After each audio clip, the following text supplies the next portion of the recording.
Live from iRacing's virtual Talladega Super Speedway, we say good evening, sim racing fans, and welcome to race 25 of the 2023 Full Throttle Real Sim Racing Cup Series.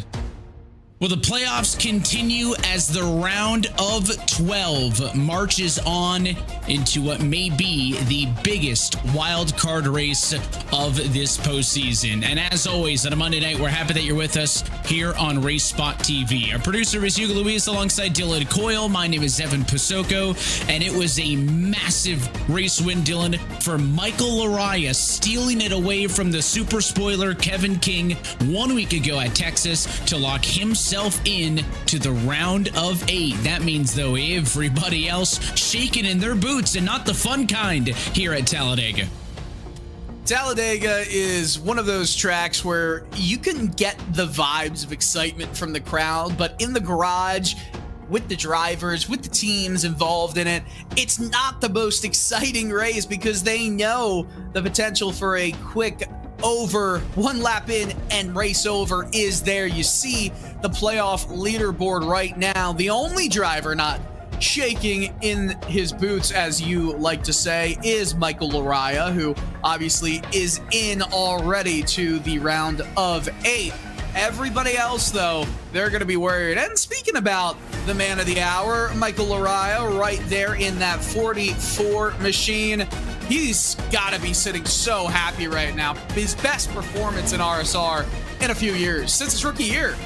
Yeah, it's been since 2020 since he made it out of the round of 12, and when he did so, he went all the way to the championship 4, but the last 2 seasons, the round of 12 was it, so he's happy that Texas got the job done for him. So many people refer to that purple on the right-hand side of your screen, the round of 12, as the wild card round. Tonight at Talladega, the only road course in the postseason at the Charlotte Motor Speedway, Roval next week, I should say, for Monday, is going to be kind of the tricky race, because if you're not somebody who feels well adept on the road courses and you're looking to just kind of skate through that one with maybe a top 10, a top 15, you really can't afford to have a bad night here at Talladega. Of course, there are still some things that Michael Laraya could gain. He can look for more race wins. He can get some bonus points into the round of 8. But again, all other 11 drivers are up for it. And I always wonder, Dylan, when you try to go into a race like this, and everybody knows the big one and the challenges of super speedway racing,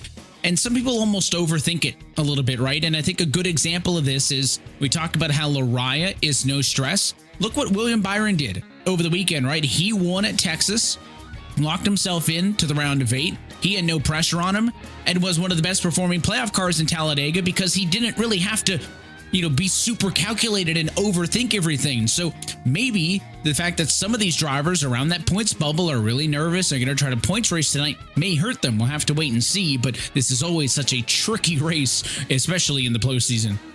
Oh, certainly. I mean, this is a chance for some drivers who are outside of the cut line on the bubble to potentially shake it up a little bit more and get themselves into the round of 8 early on.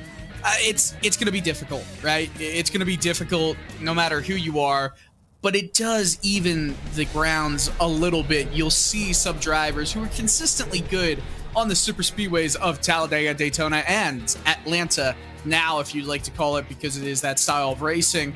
And I don't like when people say, hey, this style of driving is the best. This is what shows driver talent the best, a track like Darlington, because to me, multiple tracks show off multiple parts of a driver's skill set. Darlington, it's technical. Kansas, you got to be good at saving the tires. Talladega, Daytona, man, it's all about go, go, go 100% of the time. And the qualifying session has drawn to a close, so we are just about ready to say let's go racing for the second race on the round of 12. So let's go down trackside and take a look at your Get Wet Sports starting grid for tonight's Talladega 200. The number 35 machine of Brett Pancari was close at the end of Q, but when it was all said and done, Sam Nieto for Flat Out Esports on pole. He'll bring us to the green flag. And how about this? The Mara Motorsports number 40 and Nick Mara is back. He's on the outside of row 1 in second. Then Brett Pancari will find himself third. He is alongside Thomas George in the number 6 car. Brandon Fetterplace and Ross Cato make up row 3. We continue moving down the order with Sean Kalis in row 4 in the inside, with Richard Ulsifer rounding out that 4th row. Jaron Winemaster, 9 car in 9th, while Cody Harris rounds out the top 10 and row 5. Carl Pooler in the 71 machine for Limitless Esports will go on the inside of row 6. Eric Papanow, that U.S. Army 37, is going to be starting in 12th. Sean Casto gets lucky number 13 tonight. He'll be alongside the number 24 of Grant Davis. Brandon Bowie starts in 15th with Mike Kuczynski slated to roll from P16, though Mike not on the grid currently. Michael Johnson's 39 car and Tom Wetmore's 51 make up row 9.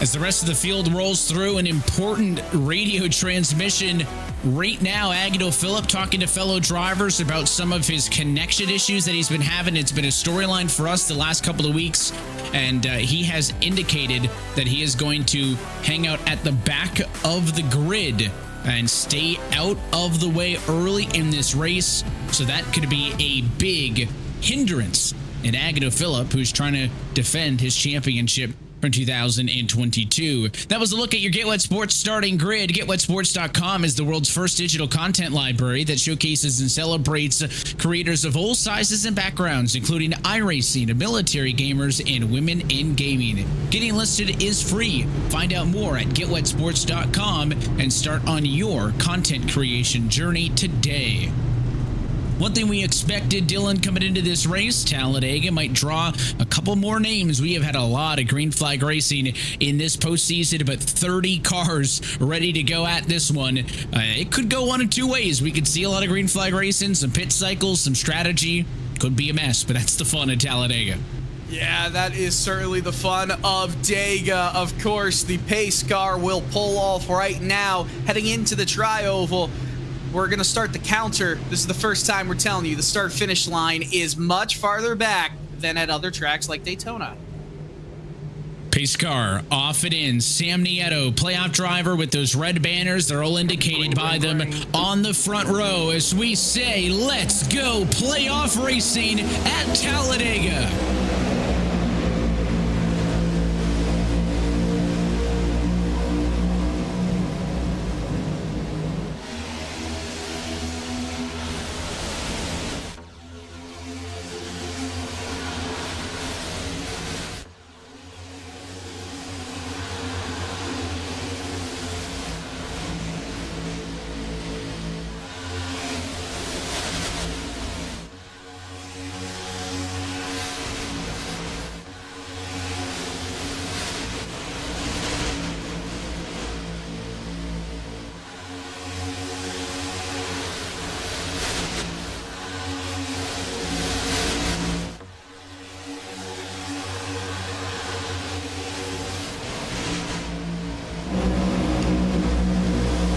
Advantage went to the inside line, but a late move high means that lap 1 goes to Brandon Fetterplace. George, Mara, and Moore follow high. Now Nick Mara down to the inside of the racetrack as they are side by side for the race lead off of turn 2. Yeah, they're snaking up and down the track, though. That bottom line is stalling out. Now a third line forms on the outside. It's led by Grant Davis. He is going to take them potentially to the front of this field. Bonus points up for grabs for every single car who leads the lap tonight, and we're going to go 3 wide now. It's Thomas George in the sucker hole. He'll drop down from the race lead to 9th in the blink of an eye, maybe worse. Kalis ain't even going to pick him up, and the middle line just grenades itself on the front stretch as Davis, dicey push from Tom Wetmore. The outside leads up against the outside wall. Yeah, that was a bit of an aggressive push. We're only 2 laps into this race on lap 3 of 94. Theoretically, it shouldn't take a long amount of time to get through it all. 94 laps, half of what it was in the Cup Series race yesterday. It's the exact same length as the Craftsman Truck Series race was at Talladega Superspeedway on Saturday, but we all know how long that took. And it's easy to think, 94 laps at Talladega, maybe a little bit on the shorter end, but 250 miles total in this 25th race of the year. So it is really up to the drivers on pace, right? Highest average speed we'll see out of almost any racetrack, if not any racetrack, all season long. So stopwatch is solely dependent on how many of these virtual race cars we're still talking about in about an hour and a half time, I would think. Right now, the inside line, 3-car length advantage. Mara, the first car side by side. It's hard to miss the bright green Chevrolet, but the 24 of Davis still leads the top. Wetmore pushing. Then you've got last week's winner, Michael Araya, in tow. Bradley Burke, 4th in line on the top side. Pretty equal representation cars inside and out. That outside needs to keep those car numbers up if they're going to compete with the cars on the bottom. The bottom's kind of the ride around line. The top side is where you want to go if you want to make some moves. Yeah, and if you are, 5 rows back down the inside, sometimes it's really frustrating because you want to make a move, but there's not a hole that opens up unless the inside line starts hauling down the backstretch, which might happen right here. The outside line a little bit discombobulated, so they're trying to get it figured back out. If you're on the inside, row 5, there's nothing much you can do. Exactly what you said. Just sit and wait. And there's no need to rush right now. This is a long race, even though it is going to feel like they're flying by every single lap. 94 laps, 250 miles, like you said, Evan.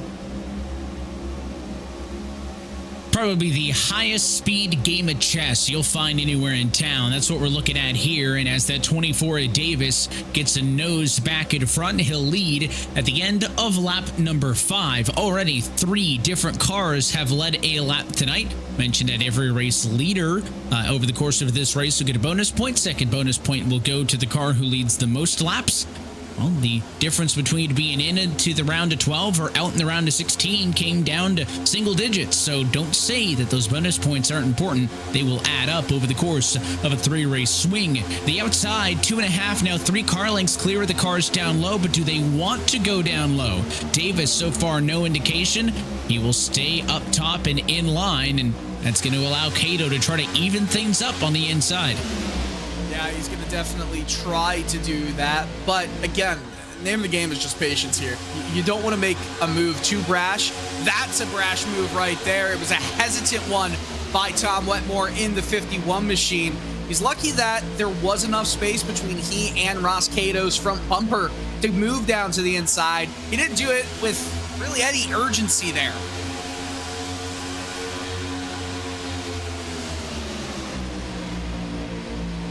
We have mentioned over the course of the season, the team battles, the team championship is kind of the other fight going on in all of this, and it's a pretty intriguing battle. Bowie Esports Alpha, A51 Pro X Altus, and Flat Out Esports, the top 3 teams, all within 100 points of each other, and those large teams, those conglomerates of 3 to 5 cars, more of a factor now than they are most weeks. So just kind of keep an eye on some of those team pairings to try to team up here and control the draft. If you can get 4 cars locked in on the same strategy as one another, it is going to make things a lot easier for you. But the inside now, where the advantage is with Wetmore leading down on the bottom, the top just falls apart. They'll try to pick up the pieces, but that's how quickly you can go from a 3-car length advantage to a 6-car deficit, and I bet you they'll be right back in it by the time they get to 4, because Mara jumps up top and the 24 gives him a whale of a shot into turn 3. Yeah, this is an interesting top line right now with Mara leading Davis, Lariah, Bradley, Burke. Those are your first 4 in line on the top. They're aggressive drivers in a situation like this. A big shove given to the back of Nick Mara by Davis. and he's following him very closely. The key is you don't want to be too far in front. They're not pushing aggressively, except for that. Pretty much behind Davis, no one is pushing aggressively in that top line. It's almost like an accordion, right? Where they just kind of come back together and then they push ahead. It's a little bit dangerous. Davis pulling out and putting Mara in the sucker hole. Not exactly sure what Davis just said right there. I think they're just pulling back. He said something over the radio. Maybe a bit of a discussion as they try to get on the same page, but they are dropping to the back into quick. Look at the 24, the 44, and co. They are just going to kind of pull the parachute out of the back end of the race car and get way back. Again, there are those bonus points that are a factor, but unlike in the NASCAR Cup Series, Dylan, there are no points awarded throughout the race, right? So that was a big topic of conversation through yesterday's Cup race was, you know, if you were a Bubba Wallace, a Tyler Reddick, right? Somebody single digits or in the teens below the cut line, you needed stage points over the course of the day to help you out. So there were incentives to be aggressive all race long. We only pay out points at the end of 250 miles or extra here at Talladega. So all you can do at lap 10 is lose the race. So yes, there are incentives to lead laps to get bonus points that way, but the point structure, I do think as well, affects how you race this thing. You're absolutely right there. You know, it's an interesting bit of strategy, right? Where the only laps that matter is the last lap, pretty much. Yeah, you can get bonus points like you said, but you can lose a race really quickly. You can't win a race really quickly. That's after a lot of hard work, some strategy and things going your way after 250 miles. You can't win a race with a brash move on lap 11. You can certainly lose the race for yourself and for a handful of other drivers. By the way, listen back to that radio message, exactly what you said. The teammates of Davis, Lariah, and Burke, they wanted to go all the way back to the end of this pack. They didn't want any of this. You know who does, though? It's a Nick Mara. Nick Mara going to be the leading candidate for Super Spoiler tonight. But a while since we've seen one of the Mara Motorsport Chevrolets on track, and Nick qualified well, and he is running well up front. You mentioned the group of cars that dropped back that included a Bradley Burke. That's the Flat Out Esports contingent, and we had quite a shakeup in the team standings last week at Texas. Bowie Esports Alpha continues to lead the team championship. They have 1,939 points. A51 Pro X Alta second in the points. They're about 36 back, but Flat Out Esports scored 105 points towards the team championship last week. That's the most we've seen in about 7 months' time, certainly in the second half of the season. So they are significantly back in third, but they are starting to chip away. That could be fun to follow. Yeah, I noticed you were taking a little peek at that in our document beforehand. There's a peek to the inside where there was no room for Cody Harris just happened, but definitely is going to present an interesting end to the season there, of course. I believe this is done just a full season. We're not talking playoffs for team standings, which is an interesting one, right? We don't really have team standings, just owner points in the real NASCAR competition. It's just based on the number itself. There's no team-based situation as you get in some other forms of motorsport, obviously constructors, Formula One, and then you got, you know, IndyCar has some form of it. There's also not really a manufacturer's championship here because, you know, drivers just kind of pick, teams just kind of pick who they want to be with. It's not like they're getting manufacturer support in iRacing and RealSimRacing. It comes down to their preference, which also leads to another little factoid about super speedway racing here, as Manatee Major's going to lead another lap in this one. It's that you don't see the Fords coming down with the Fords, the Chevys coming down with the Chevys, or the Toyotas doing what they do best, coming down pit road, all of them together. It just does not happen here. It's more team-based and situational-based. And I don't think any of our major teams break this unwritten rule, but there's so many teams on the service I see where they don't even run the same manufacturer as each other because they've got different favorites. So that's the interesting thing to keep an eye on. But you're right, it is a full season points championship, so the Flatout Esports group is still well behind. But remember, A51 Pro without Matt Danson still for at least one more week. This is the second week of his 2-week suspension for an incident that also knocked him out of this round of 12. But the question is, does Danson even come back to compete for the team championship after being eliminated for the driver one? That could certainly help Flatout. But the way the points work for the team standings, if you're maybe new to joining us here on the Monday nights, is teams are capped at 5 cars per team, but only the top 3 finishers per team get points scored towards the team championship, and it's just their race points earnings. So that's how a 3-person team like A51 Pro X Altus can compete against a Flatout or a Bowie Esports Alpha who has 5 cars. They're Bowie Esports Alpha, by the way, Dylan, because they've got so many cars, they've got a Bravo team as well, but the Alpha team, the one that's in contention for the championship. Cody Harris, you go on board with the driver. The 28 car started back at the number 10 spot. He's up to P7. He is one mover, but his plus a couple spots pales in comparison to Braden Whitaker and race leader Nazi Major. Both of those cars are up 20 spots in only the 15 laps since this race started. Yeah, only up.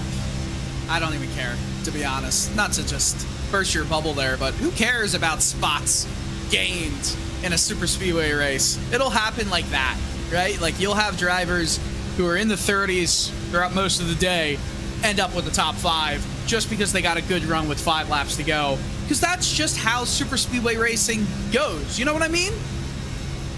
It do be like that. It do be like that. I kind of just absolutely took a swing at your idea and your point there. So I do apologize. Can we talk about Eric Stanford, though? Deciding he's done racing on this bottom line. He's running up top. The only one running up top, and is going slingshot engage mode. I'm sure you're itching to know Eric Stanford's up 16 spots from where he started, and he's getting more and more. Up 17. Yeah, there you go. Up 18 spots. Let's just do this live, because he's doing it all on his own on the outside of the racetrack. Up 19, up 20. Can he go for the biggest mover? Up 21 spots. Eric Stanford cooking up top in the 35 car, says, hey, that looks fun.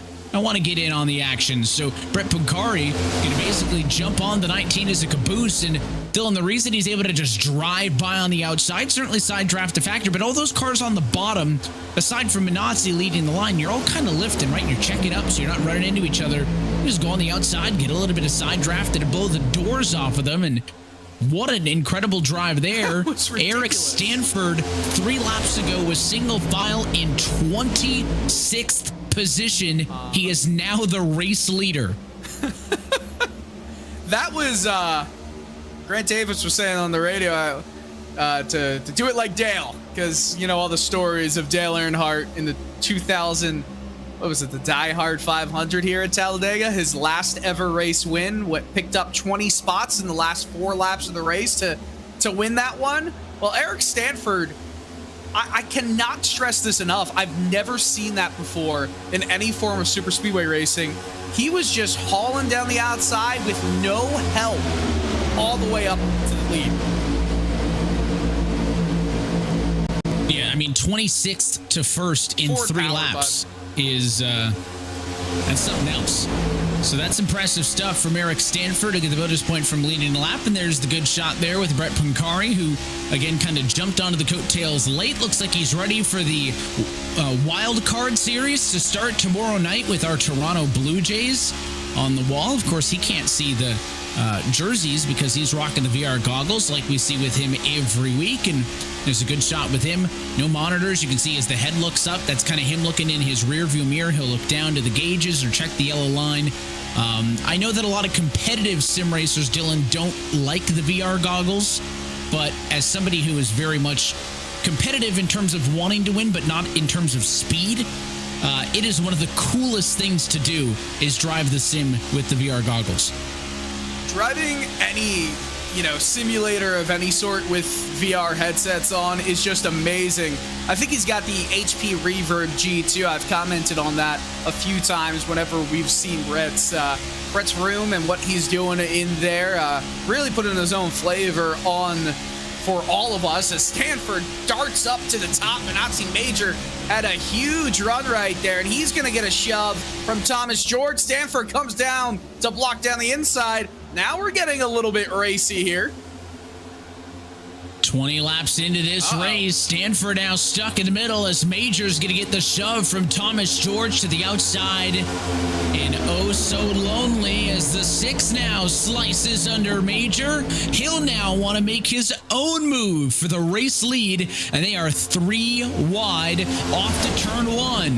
The 79 Schmidt now bails, and it goes from Minazzi having all the pushers to him having none. The Spotify Chevy gets abandoned on the outside. Yeah, that's a rough one right there. You can go from hero to zero in an instant. Luckily for him, this front pack has definitely kind of cut off some of the rest of them who do not want to get involved in that bouncing around up front. Minazzi Major now has a huge run on the outside, and now all of a sudden he's second in that outside row. If he wants to, he can come down to the inside. He had a little bit of space. There's still a huge amount of room between Brett Pancari and the rest of that inside line. They're starting to break away a little bit here. And we haven't seen a ton of pinching yet. There has certainly been some side drafting, but nobody sitting on anybody's door quite yet as you see that top 6 trying to break away. And pit stops early. Oh yeah, we've got some early pit cycle strategy calls here. Ross Cato, part of those cars. Cody Harris as well. Tom Morano, Agnel Phillip. That's an interesting call, but this means that you only need to do one more stop to make it to the end of this race if it stays green the whole way. And we have seen some pretty clean super speedway races in RealSimRacing competition. They're gonna go a lap down here though. That's the danger they face. They have to survive another 19, 18 laps here because this front group, they'll have to come in by lap 38, 39, 40 because these next gen cars, they can handle a little bit more fuel and get better fuel mileage. There's a steamroller coming right here in terms of that front pack. It's just going to be such a difference in speed. And again, this is where over the weekend you'd be talking about the Fords pitting with the Fords, Chevys with the Chevys. Here it's you got teammates. That's helpful. If not, just kind of pay attention. Listen to the driver chat. Someone's going to put in text chat, hey, I'm coming down pit road or pitting in. They might say it over the open radio, and you may just have to kind of jump in on it. But the key is, unlike everywhere else where you want to pit on your own to be able to get clean air and separate yourselves, well, separating yourself from other cars is a bad idea at a draft track like this. So pitting in those packs is certainly critical. All those cars who pitted 20th position on back, that is them at the bottom of your screen as they come off of turn number 2. Race leaders only headed into turn number 1. I think they've got the numbers to keep their speed up, Dylan, to not go a lap down. And I was just about to say that's if they can get in line and work together, and I think they're going to do so. That kind of outside conglomerate decided to check it back up and get in line. So they're about 40 seconds behind the race leaders, still waiting on your top 19 cars to come down pit road. But I'll be honest, I wasn't expecting them to come down pit road so early and shake things up. Yeah, they definitely surprised me coming down the pit road as early as they did. They could easily find themselves caught out as well if a oddly timed caution comes out at the wrong time. So if that happens, then, you know, they're going to have to take the wave around, be at the end of this field, which is not really the biggest concern for me. It's more, you know, if a caution comes out 15 laps into this run, right at the window for the rest of the lead lap cars to come into the pits, if that is what happens, that they come down pit road and then 15 laps later a caution comes out, it makes more sense at that moment to come into the pits with the rest of the group, but you can't because you got to take the wave around. Oh, so tricky and all the different things you've got to keep in mind. 29 cars started this race, and we got more of them headed to pit road. This is wholesale service almost. Dixon's going to stay out for the race lead, but You've got about a dozen race cars on pit road. Major, George, Schmidt, Tucker, Casto, Fetterplace, Stanford, Mara, Kalist, Whitaker, Pooler, Papineau, Wolsifer, and Bowie, plus friends down pit road. They got to slow it way down to pit road speed. 48 car through the box. Going to be a slow stop there after a bit of a mistake on the entry for Braden Whitaker. And then you've got to peel back out. Pit road speed 55 miles an hour. Looks like most of the cars going fuel only on this stop. And then you got to hope that you leave as a group and get sorted up pretty quickly, because what you're looking at on the bottom of the screen is the alternative. All those cars who had already come down pit road and have already gotten linked back up, they will check on out. In the early pit stop, the right move here so far in Talladega, they're going to have a healthy margin over the rest of these race leaders. Yeah, but even then, they still all have to come down one more time in this cycle.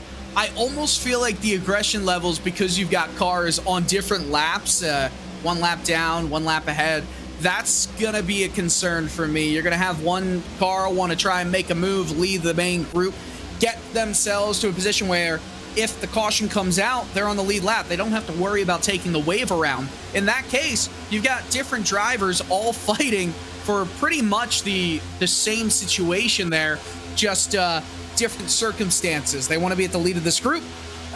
They might want the lead of the race, but they might just want to be on the lead lap.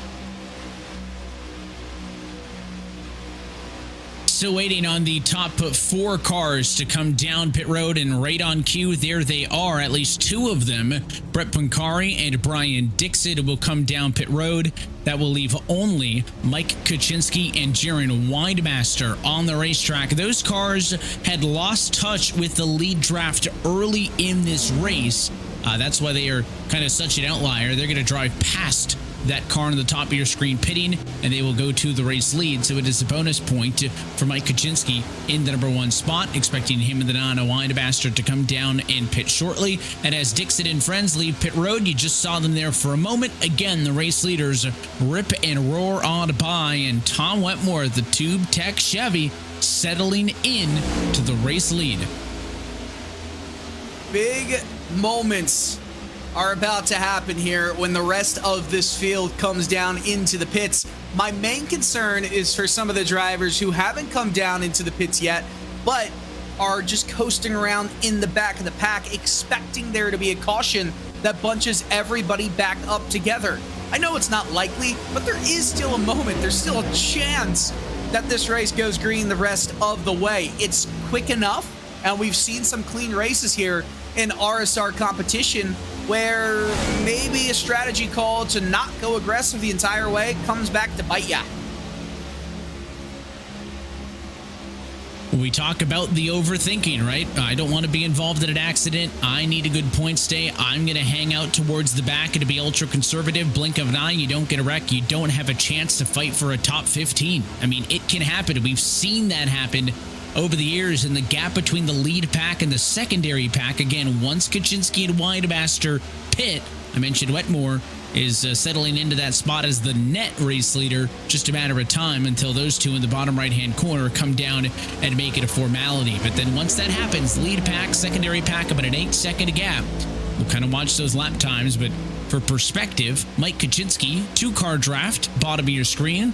Last lap, a 50.946 as the lead car of that tandem. Top of your screen, Tom Wetmore, more cars, 49.562. So more than a second and a half difference between a 5-car draft plus some other ones. It looks like, I mean, you can make it a 9-car total draft, but those top 4 or 5 real tight, and then those 2 on the bottom, 1.5 seconds every single trip around. Where do you want to be right now, strategy-wise? I mean, I'll be honest, I don't want to be Jaron or Mike. I really don't want to be one of the top 2 drivers in this. I kind of want to be right Joseph Tice. I want to be the last guy in the lead pack. Yeah, that's probably a really good place to be right now. Could you imagine Joey Tice winning this race? I mean, you see a situation where Michael Lariah wins right before then Tice. I mean, these are the guys that have been in RSR competition for a number of years now, never have reached the pinnacle, but they're putting themselves in position to challenge for this title. Yeah, it's been a while since we've seen Joseph on track. Part-time schedule for Flat Out this season, but he is on the Flat Out team. So again, even though it's only his 10th start of the year, it would count towards the team standings as well. So it would be a big thing for him. Obviously, I think looking as well to help out his teammates that he's running around. So no shock that those cars are all together at the tail end of this lead group. The group that will become the race lead. Again, your top pack, I'm going to just call it the net race lead pack. Just put Brian Dixon a lap down. Remember, he had pitted off cycle not that long ago and then had a penalty. He had to drive back through pit road. He's going to be the first driver to lose a lap tonight, and he's all the way to the rear in 29th. As I know it doesn't matter, but how about side by side for the race lead? It's just Jaron Windmaster and Mike Kaczynski drag racing down the back straightaway. They're about to be caught by that other group. Just watch those intervals for Wetmore and co. Tick down 5.2, 5.1, 5.0. It's going to happen pretty soon. Yeah, I don't have to be the one to say or to ask, what are they doing? Like, you're already in a situation where you need to work together as closely as possible, be right on each other's, rear to front bumpers. They're doing that right there. But why are you running the entire backstretch side by side?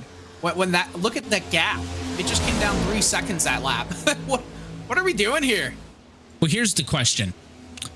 If they pit, come out of pit road, they get their doors blown off by the leaders, which will probably happen. I say the leaders, they're the leaders, right? But if you pit, are you trying to time this out to where, eventually you can blend back into one of these packs? I mean, that's the only logic, right? They were 20 seconds back before the pit cycle began, so they were already off strategy. The only thing that you can hope for is however you pit, you get absorbed into a pack. Now, you are the leader, so it takes about less than a lap to pit, but you can't pit and then that secondary pack pick you up. So you're going to be going a lap down. I mean, maybe they're just waiting until the leaders get to them. They're going to pit, hope to get absorbed up, but I feel like that would have happened anyways. But I think that's really the only thing the 9 and the 30 can do is when they pit, they're going to maybe need to be kind of annoying, hold the bottom, make those leaders go high on them, try to get absorbed into that group there, and then they'd have to fight between each other for the lucky dog because Brian Dixon is 2 laps down. If they're both 1 lap down, they can fight it out between the two of them. I like to always refer back to a moment in this year's Daytona 500 back in February at the end of the first stage. And by the way, these guys are coming down to the pits as we say it. But at the beginning or the end of the first stage, AJ Allmendinger was about to get lapped. And he forced his way into the pack because it was about to be a fight for the lucky dog, a fight for the free pass. And he forced his way in, and it was a pretty sketchy moment. But he got himself back on the lead lap after that stage caution because he put himself in that lucky dog spot, in the free pass range, which obviously we still go by lucky dog rules, free pass rules here. That's going to potentially come into play at some point in this race. The drivers who have not come down into the pits yet, do we even have any of them at this point? I believe it was just those 2, with the exception of Mike Kaczynski, last one. So it was just those 2. That'll do it. It'll put a nice, pretty bow on things. And the fact that they're leaving pit road so far together or so far apart, not helpful either. But what we do have is, of course, Wetmore cycled through to the race lead. The 9 car checked up big time on the apron of 1 and 2 so that he and the 30 can get together. So now they've lost the lead. The last 2 cars on the lead lap, and the lead pack's going to catch them. This is what we expected to happen. The key for the 9 and the 30 now will be to not do what's happening to Tom Morano right now. That 42 car up top's getting lapped. The second that inside line clears them, he's got to get in line. He needs to pick up the wake of this draft and hang on. Wetmore wants to get in on this lucky dog battle, and I think he may have a hope, but the fact that he's on his own, not helpful. So Windmaster and Kaczynski going to be competing against Wetmore there, or Morano, sorry, for the lucky dog spot as Wetmore has gone to the lead. Yeah, Wetmore leading the race right now. Ross Cato right behind. And Cato is oh boy, you saw what I saw, right? Agnell Phillip. Well, he has mentioned that would be a problem tonight. He indicated that if it was an issue for him, that he would get out of the way. That's the only little connection blip I've seen for the 94 so far. I promise you, if it gets bad, those other drivers will be quick to urge him to move out of the way. I touched on it on the grid. That could be a tricky point of contention tonight for the driver of the 94, who has had some of those connection issues for the last couple of weeks. Yeah, and if he stays up there, which I know is something he wants to do, wants to be in a place that he could potentially win this race and be there at the end. He doesn't want to win a race while everybody else is scared to be around him for issues out of, any of their control.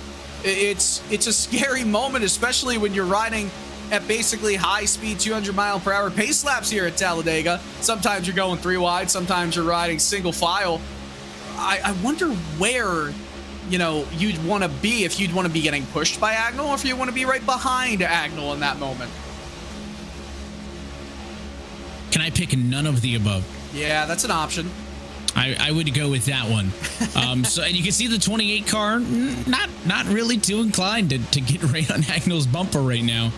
We'll see how aggressive Cody Harris is going to get. Admittedly, as the 4th car in line, as there's another quick blip there, I don't really know if there is an advantage to pushing the 3rd car in line. So maybe it's not a bad idea to kind of yield by about a car length. I think it's worth noting that Tom Morano, by the way, did pick up this draft, so he is at the back of this group of 9 cars. It's a 10-car group, 9 of them on the lead lap. Tom Morano, 1 lap down in 28th position, is at the tail end of this group. But the fact that Wademaster and Kaczynski have been able to draft with each other, and they're doing pretty okay on lap times, only about 0.8 of a second slower than the leaders, compared to the 1.5 seconds slower lap times they were running before the pit cycle, means that they'll also have a really good chance to blend into this pack. And then we'll have 9 cars fighting for the lead and 3 cars fighting for the lucky dog, all in this one pack. Don't you love trying to do math at the same time as well? Just trying to figure out who's there, who's this lap down, how far are they behind this other car. It's just a lot of fun. And I know, Evan, you're not the best at math, especially doing it really quickly. That's why my color-coded timing screen is oh so helpful, because otherwise, who knows where we'd be. I think I do know where we would be. We would be sinking in the lake of Talladega. By the way, there are lakes near Talladega Superspeedway. I was shocked. Like actual bodies of water. Permanent bodies of water. Permanent bodies of water. Fair enough. There's probably a lot more in the infield right now. That's why I wanted to clarify, temporary right? Which one? Water. Yeah. Heck, whatever happens on the boulevard, you could potentially make a permanent body of water by accident. Man, just don't waste a good grill, guys. Come on. Yeah, man. Just Evan needs a grill. I need a grill. Don't waste a good grill. Come on. I'll say I'm pretty surprised that the leaders are taking this long to catch up to those 2 in front of them. And again, middle part of the race, I don't know if this lead pack wants to risk anything, right? You've kind of taken a 29-car race and whittled it down to a 9-car race. I ain't spinning the guy in front of me and risking that. So they're not being too aggressive. You can see that pair in front that they're eventually going to catch. But for what you would assume would be a 9-car, not aggressive pack, Dylan, for the leaders, they are significantly outrunning the secondary pack, which is a 16-car, more desperate group of race cars. Like, you would just think 16 cars in a group that are trying to catch the leaders would be more aggressive and would be faster than 9 cars who are just trying to maintain. But it's not been the case. When the pit cycle ended, the lead pack was right at about 8 seconds, I think I said, off of that secondary pack, and it has almost doubled. You can see the intervals right there. P10, the 34 of Feder Place, is the lead car in the second pack, 15.1 seconds behind. So that gap has ballooned massively. Who's going to be the sacrificial lamb from that second pack? Who's got an itch? That's what I think they'll start to wonder once that second pit cycle happens. I think everyone else will be a little bit more, inclined to make runs and go too wide and just try things you haven't tried before. It is weird, right? When you get through a pit cycle and everyone maybe doesn't have the cleanest of times cycling back into the field, where you do have 2 or 3 different size packs of cars. We're about to have a little extra wrinkle added to this fight right now. Tom Morano at the back of this pack. You see him just disappearing from the top of your screen. He was the only one a lap down until right now.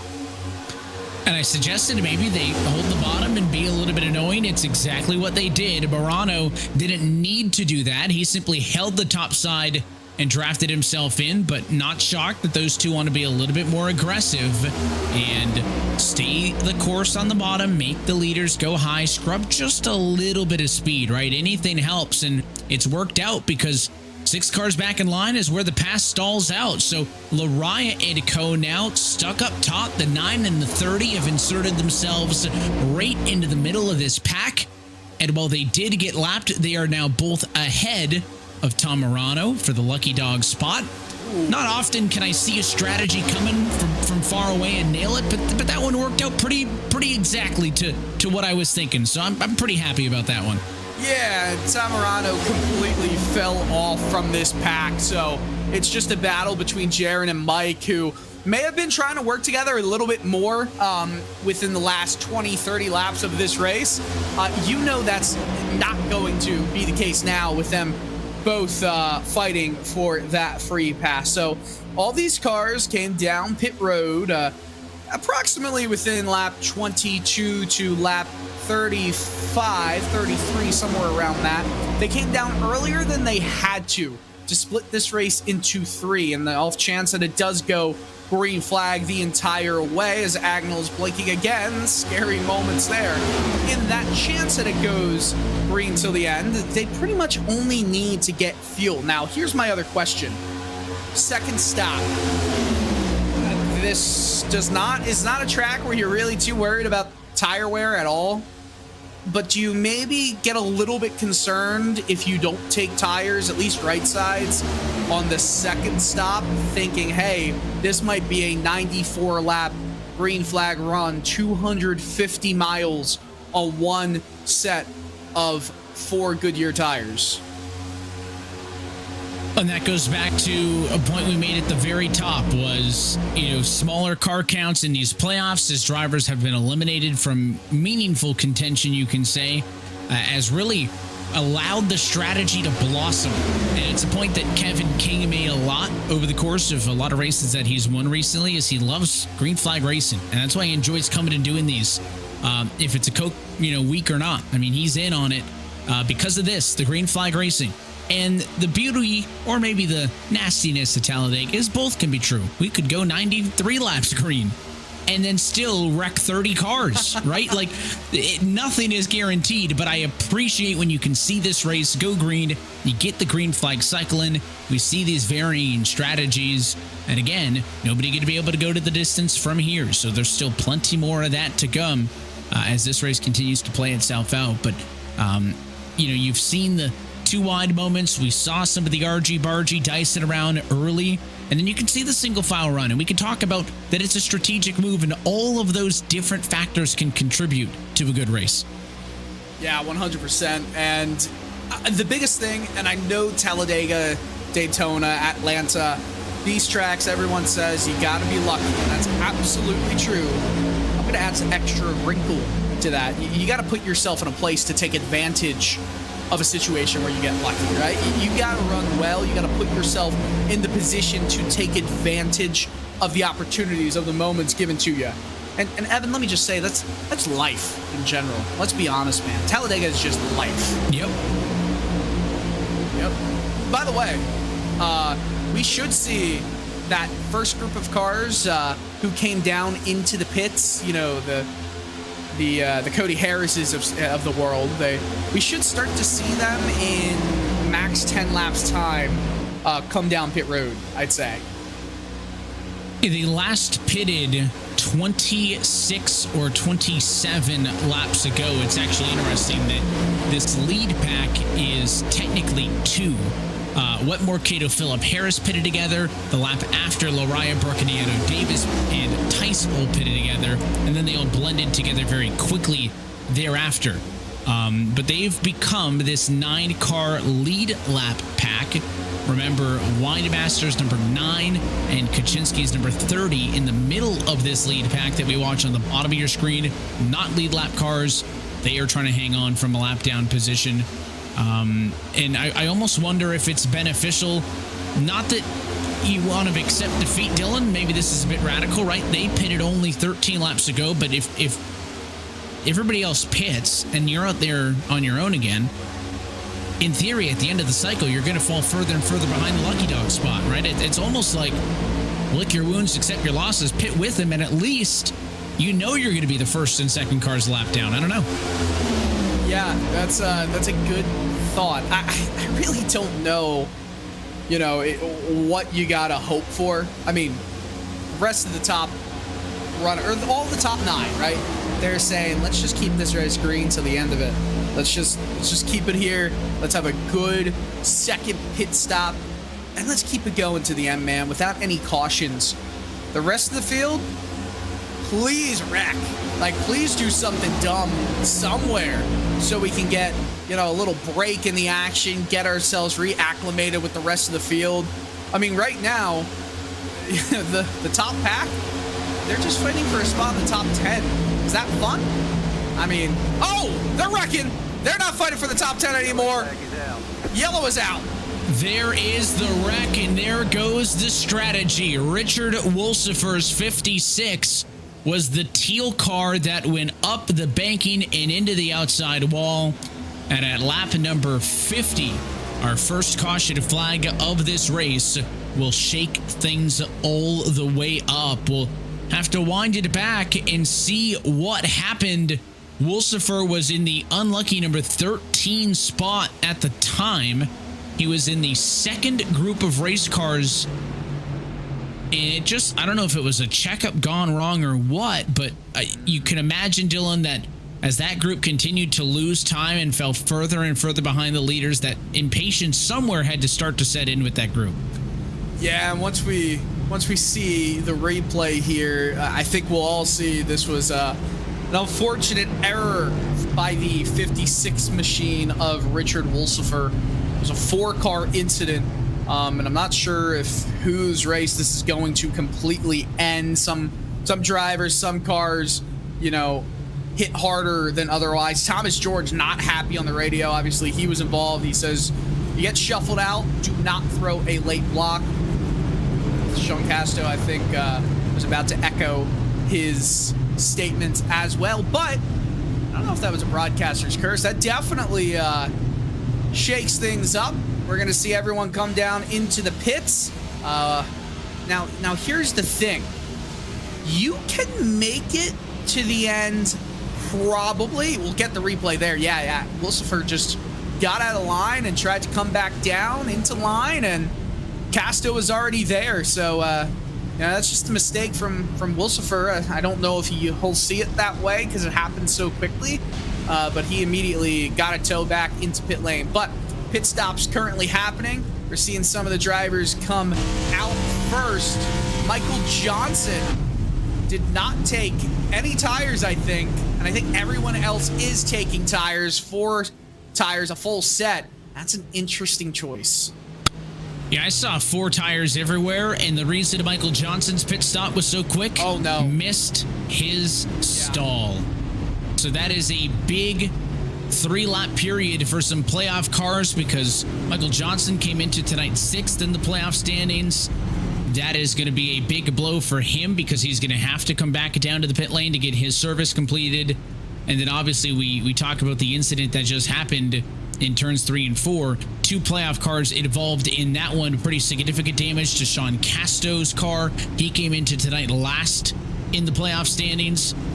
This is almost going to certainly put him in a must-win scenario for the Roval. And then Thomas George, such a long-time vet, 10th in the points. He was only 4 below the cut line, but a wreck like this is not going to help him much. The Sirius XM Ford better off than the other 2 in the accident, but still staying on pit road for sustained repairs. And now Michael Johnson with the error onto pit road That is a big blow to 3 playoff cars just like that. And take a second look, Dylan. Not really a car in front of him obstructing his view. Yeah. It just kind of got caught sleeping, it seems. So one of the biggest things I think you've got to always remember in any race, whether it's an official iRacing weekly series race, or it's something like this where, you know, we're coming back to a league race, come down in practice and get yourself acclimated with your pit stall. What you're seeing here is Johnson's not going to be terribly hurt by this, because other drivers are also, a lot of drivers are coming back down pit road to top off on fuel. You see that lap counter, right? We're at lap 52 of 94. I believe it's going to change to lap 53 of 94. Might not. Yeah, 53. So we'll at least go back to green flag racing, actually this lap. So we're going to go back to green flag racing with 41 laps to go. I don't know. I think that might be 1 or 2 laps too much. At least what we saw from Sunday in the real world.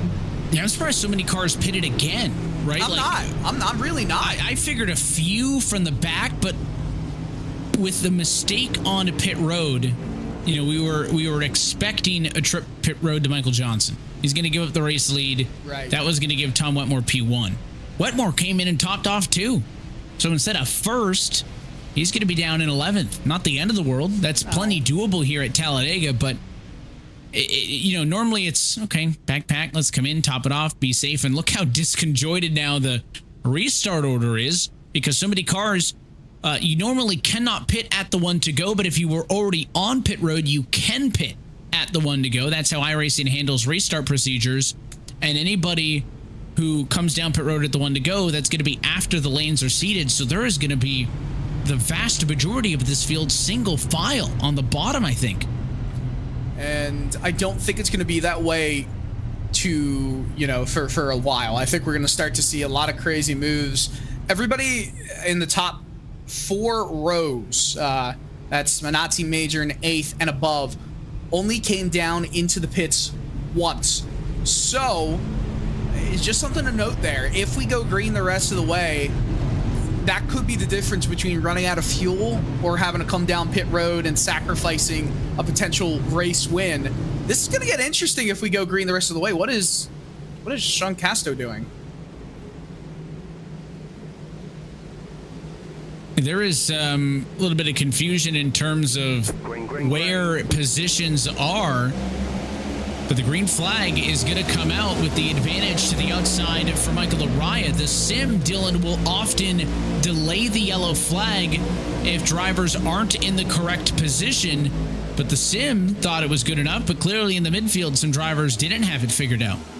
Yeah, that's potentially a problem. I don't think it's going to be a huge problem, though. We're going to see this whole pack of cars just start flying through the order right now. Outside line is very small for now, but I don't think so. Once they get up to speed, they're going to start to build in numbers, create a second row, potentially a third line of cars to get this machine rolling. Coming to 40 laps to go here. I think we're in for a pretty exciting ending.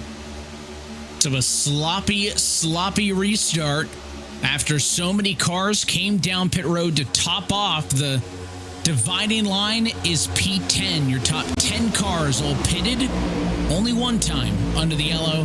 11th on the back is where they all came in to top off. So Cato, Phillip, Wetmore, Harris, Pooler, Mara, Johnson, Papanow, Punkari, and everybody else on the lead lap behind them did come down, and they've got that one extra tank of gas. Big winner in all of this.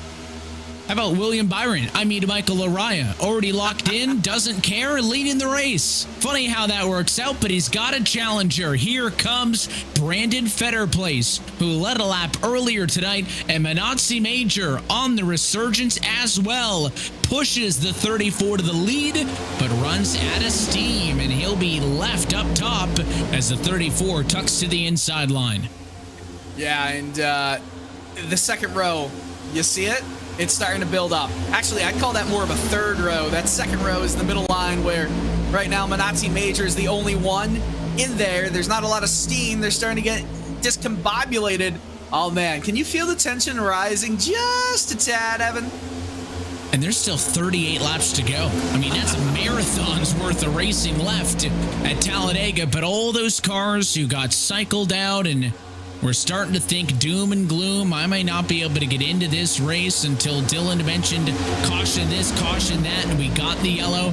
They don't want to fall back again, so they want to get up on the wheel and go. And again, all of that nuance and strategy from early on has evaporated oh so quickly, and it is a bit of a spoiler trio up front as non-playoff competitors Pancari, Stanford, and Windmaster occupy the top three.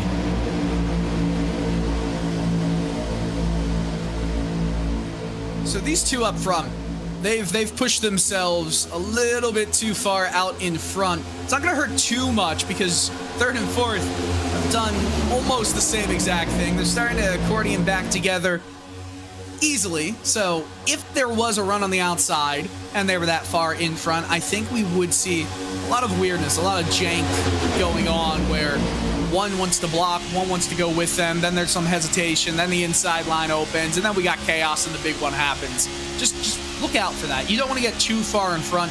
You also, if you lock on for too long, then everything overheats. So there's a lot of take this, take that, give up this, give up that going on in this race. Hear the throttle? Comes off a little bit. Yeah, and that's from the race leader, Brett Pancari, going to the back of the number 19 car. You can see how much of this field is single file, aided not only by how many of them were assigned the inside row just based on the restart procedures, but also just by how disorganized the actual restart itself was. There are only a handful of cars, 3 of them to be specific, working the top side. It's the 30 car from Kaczynski, a lap down, being pushed by Minotzi Major. 43 car then in tow, Sean Kalis. So that's not a pass for the race lead, but that's a pass that puts Mike Kaczynski back on the lead lap, as he's now ahead of the leader, Minotzi Major. I mean, no matter what, he'd be the free pass if a caution came out at any one moment. But it is nice to know you wouldn't have to go to the back, but at that same time, there wouldn't be much of a back to go to anyway. You'd still be in the same location if a restart does happen. But nonetheless, I'm very curious to see how these drivers kind of run these last 40 or so laps just based on the fuel mileage game here, because if they think they can potentially make it with half a lap or 1 lap spare, maybe the top 8 on that restart don't feel like they can make it, then you might see a bit of a different driving style. Look at how messed up this inside line just got. I almost feel like it's partially just coming off the throttle, not racing too hard. You want to still save some fuel here. I don't really know what the right move is. These guys are starting to get way too far in front. That air pushing down on them in front is also going to cause them to have to use more fuel. Look at that. It's very stretched out at the moment. It is stretched way out, and we've seen in the last couple of laps that right there. Yeah, those connection issues now as well for Minotzi Major, who is the race leader currently. So Agonal Phillip, who was the one with the issues earlier, seems to have settled them down a skosh. He's down in P16. And it is Minotzi Major now with some of those problems from the top spot. Remember, the cars in the playoffs get to be identified on track with the red windshield banners, the red spoilers, the red splitters, as well, though, by the red on the leaderboard, left-hand side of your screen. And it's going to dance around. Well, we have those connection blips from Minotzi Major, but, you know, you got a bunch of playoff cars, 6th through 11th, from 14th on back, but top 5 is all non-playoff cars. That's the thing about Talladega, right? On paper, who are the best cars in the field? The playoff cars, right? That's why they're there. But in a race like this, when anybody can show up and take a win, great to see a top 5 consisting of Major, Pancari, Kayla, Stanford, and Windmaster. So interesting, again, we're talking about fuel mileage here. Interesting moment. Minotzi Major obviously is having some connection issues, but he is so happy to be where he is in relation to where Mike Maddox is at the moment. Mike Kaczynski, as on your screen. He's in the draft, right? Like, Mike's got 9 laps, now 10 laps on this stint. Some under yellow, some under green. He was one of the drivers who came down to top off a second time on the lap we were going back to green flag racing. And yes, he is using more fuel than everybody else in behind. Major, though, remember, is one of the 8 drivers that did not come down to top off. So we're looking at potentially needing a 42, 41 lap stint to the end of this race to make it. I don't know if he could even have a shot of doing that if, well, the 30 car wasn't in front of him. So this is almost a blessing in disguise to be second in line if you're Minazzi Major right now, the leader. And maybe hoping that some of those blips have settled down. We'll continue to monitor that, but you can break out the train horn because it is a single file freight train as we close in on the 2/3 marker of this race. Second race of the round of 12. Looking to maybe send somebody else through to the round of 8 after we sent Michael Laraya, I should say, through with the race win at Texas last week. He's the only driver so far that knows he'll be racing in the next round of these playoffs. Drivers trying to make a ballpark of 41 to 42 laps on fuel to get to the end of the race as well. Maybe that is another major influence on why nobody wants to go up top and lead a lane, as there's some jockeying right there on cue. It's the bright green number 40 and Nick Mara, but very quickly tucks back down in line. Nick took a shot at seeing if anyone else would want to come to the outside with him. The other thing he's got to worry about, and all the drivers in the back of this pack have to worry about, is you can save as much fuel as you want. There's still a high likelihood that you won't have enough to make it to the end, and then you spent all this time just worrying at the back of the pack, just kind of idling and letting everybody else run away with it without really giving too much of a fight to everyone. Look at this. This is unbelievable. These drivers, the lap times, the lap speeds, I mean, they're low 180 miles per hour. This is a weird super speedway event right now, and it's all because of the moment that caution came out, the moment we went back to racing has made this into a fuel race on a super speedway. How many oftentimes do you see that? Few and far between, and almost a big moment. You see Mara up on the outside. He tried to take, was it the Stanford line, to just go to the outside and pass everybody? Did so. Got about a half a dozen cars and then tried to find a gap. Could not find the gap. Almost came over the nose of Thomas George. That preceded a little bit of radio chatter. And now Mara stays up top. Up front, another car peeking to the outside as he finally finds a spot in line. That was Fenner Place up top. Tucks back down in line. I don't know. They might be getting a little antsy riding single file. I don't know if Brendan Whitaker liked that move too much because he gave Mara a little shove through the corner twice, which you never really want to do here unless you're already up through the corners at Talladega. But hey, it's not a bad idea. You're gonna spend some extra fuel. You don't know how much you necessarily have, but look at the speeds of everybody else in this field, in this pack. This is absurd. We're talking 176 miles per hour through the corners at Talladega. That is 20 miles per hour slower than what we're used to seeing here, and it's all because they're trying to save fuel, which then leads me to who wants to take a chance. And Mario was taking a chance, trying to run to the outside. It's almost like you can get more speed not sitting single file down the inside in line, but by taking a chance on the outside. Look at Mario again. Why not go for it, man? He's doing exactly what we're talking about. He's going much faster, and I'll tell you what, he's giving us something to talk about other than just fuel mileage. He's going to the outside. We saw this move earlier, and I don't know if it's the fastest lap of the race as he finds a move down low, but for comparison's sake, Tom Wetmore, I just picked him because he has led the most laps out of anybody tonight. His fastest lap of the race was a 49.016.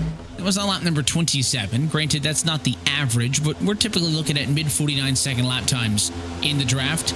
Minazzi Major up front, 53.3 last time by. I mean, they're essentially running qualifying laps, which is when you're out there on your own. The draft is effectively null and void right now with how much checking up and, lifting and kind of cautious driving is happening. This is so weird. I don't think I've ever seen this in super speedway competition. You just don't really get to that edge, to that limit as much as usual. Now, here's where it's going to be a little bit more difficult for Nick Mara. There's a gap now between he and this pack in front. This pack led by, well, the 30 machine and technically him, but also Minazzi Major in the lead. No one is getting more help in this race right now than Minazzi Major, because if he was leading it without the 30 in front of him, there is no way he makes it to the end on fuel. This is a blessing right now. It's a big win for him because he's able to draft off of the 30, and maybe it's not that tricky, but like for Mike Kuczynski, you probably don't want to lead either, right? This is when you go back to the days of when you had the tandem drafting, as somebody would lead for a couple of laps and then swap. Part of that was for temps, but the other part was if you led the whole way, you weren't going to get as good fuel efficiency as the cars behind you. So of cars and teams would take turns and swap out positions.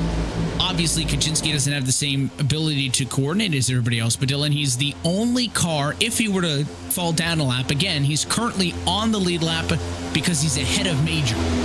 But if he were to fall a lap down, say go to the outside and drop back, and he'd probably have to just lay off of the gas for a significant period of time to lose those spots just based on how slow they all are behind him. But he'd still be the only car one lap down. Brian Dixon, next closest car, is 3 laps down. So is Mike Kuczynski going to run himself out of fuel to defend to stay on the lead lap when Lucky Dog would do the same trick? Like, I'm not sure. It's almost like if Minazzi is given a really fair shake at the end here, he's got one driver to thank. Usually it's the pusher who thanks, or who is thanked by the pushy, the one who is pushed to the win. Yep. It's the opposite, right? Yeah. It's the toe from the 30. Heck, I think it was I won an RSR race here at Talladega in the IROC series. I believe it was, I hope it was Dominic Howe. If it's not, then I'm going to really be upsetting one person who pushed me to that win. Just kept pushing me, and I edged out in front by a few thousandths of a second at that stripe to win it. You always thank the one who pushes, not usually the one who pulls. And now we continue to just kind of watch the body language of the field, right? How long saving do you need until you're comfortable with your number? The benefit as well. And Dylan, you can speak to this too. I mean, the math done, as you can see that back kind of splintering off. They could be at risk of losing touch like we saw earlier in the race. That would be bad. But in the real world, you can calculate your fuel mileage based on what the driver is doing. That goes into an equation on how much math we should have. On the sim, we just know. Drivers can just look at how much fuel they have, and it'll tell them to the 10th of a gallon. Right. And I wonder if the cars up top got some sort of number they like, because here we go, and look at the speed. Ross Cato, Agno, Phillip, and company, 198 miles an hour to Minazzi Major's 182. That is a 16-mile-an-hour difference as they go from 20th to the race lead in half of a lap. Everyone else is going to get up going now because they've set the pace, they've set the standard. If they decide to turn it down, which they might, they're not. If they decide to turn it down, or they decide to keep going, that is, everyone else is going to be left in the dust. They're now racing. We're back to 190-something miles per hour all throughout this field. It's go time. That was a cinematic moment, wasn't it? And now everybody else has to pick up the pace in response. Forced to. And the question is, do they all, push for a lap to get the position and then back off, right? Is it going to be a push, stop, or is that the green light to go? Cato up front, 189. Here comes the next group of cars. Major now leads it. He got the 35 of Pancari, 43 at Kalis, 19 at Stanford. That's the group of 4 on the outside, but the pace has picked right back up into the low 50s. High 49 second lap times. We're right back up to normal speed. Closing in on 20 to go. Have they hit that number? So, to answer your question, I don't think it's accurate to say that they've hit their number and that's the reason why. I think that's a possibility. They also might now know that there's no way they can save enough. So what's the point in just trying to build out that steam, try to at first build out a gap. They obviously couldn't because now everybody else has turned up the wick, turned up the heat here. And because of that, you might just think, hey, we're all going to be out of fuel. Might as well go for it as much as we can. And maybe the more aggressive we are trying to go to the front, the more we kind of show to everybody else, hey, we got to get going, the more you're going to start to see moves like that. And the higher chance that there's a caution. If there's a caution, it's not a fuel mileage race anymore. Well, we all know what happened last time you started talking about hypothetical changes to the race pace if there were cautions that happened. And this race, remember, this goes back to what we were talking about, lap 40? Oh, it's a green flag race. But these Talladega races can be both. They can be everything, especially when it's 250 miles. You can have the pit strategy race. You can have the fuel strategy race. And you can have the Mad Dash race all in one, and nobody would be surprised. But I will say, for all the different changes that we've seen in this race, it's been a pretty memorable Talladega 250 so far. And that last time by, we took 20 laps to go, 20 laps away from maybe sending somebody else through to the next round of the playoffs, 20 laps away from maybe somebody taking a critical blow to their championship hopes. Settled down temporarily up front. Quick peek to the outside from P3 Wetmore. Nothing comes of it. Single file temporarily in the top 10. That Pancari and company group on the outside unable to make any headway. I feel like the last domino is not even close to tipping over to falling here. I still feel like there's multiple wrinkles left in this race. I feel like some people are going to be unhappy, and I also think you got to take a look at 5th through 9th. You don't see any red highlights, do you?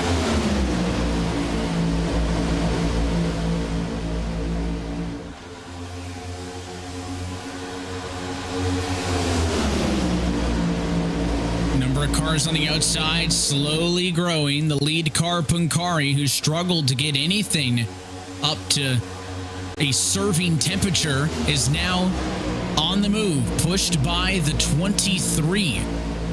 So Brandon Bowie, the one making the big moves recently. They both cracked the top 10, and now they try to continue their advancement on the outside of the racetrack. Bowie, though, I thought he was trying to leave the 35, maybe look to go to the middle line, doesn't do it up front, single file. But whenever that outside line gets a run, Dylan, I'm always looking for who's third in line, who's fourth, right on the bottom of the racetrack.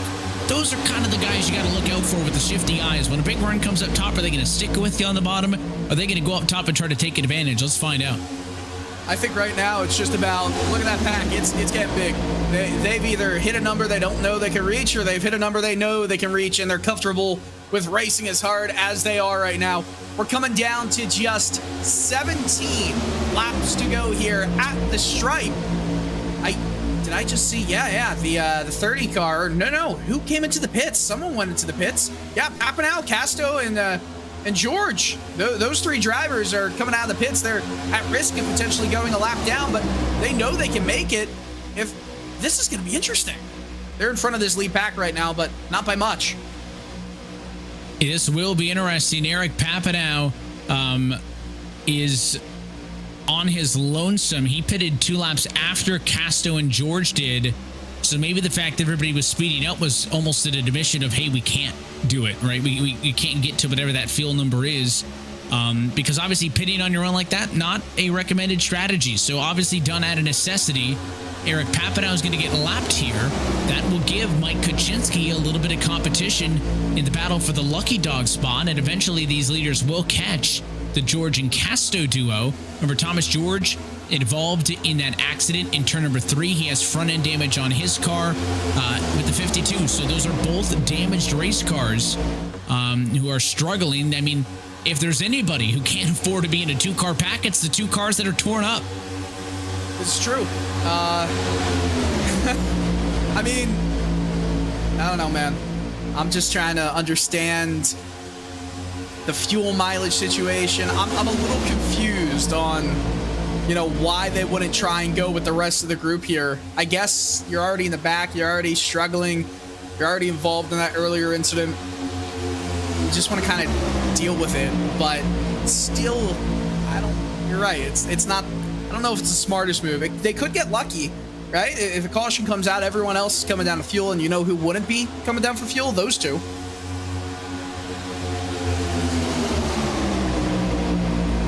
They're just half a straightaway in front of these guys, though. This pack is big. They are hungry. They are buzzing. There's going to be a domino to drop. There's no way we get out of this one green to the end, because you knew right as that 195 mile per hour train started moving on the outside, you knew everyone had to flip the switch on to get aggressive. It's not a casual, gradual buildup of that. It's, oh, slamming down the throttle. We're in.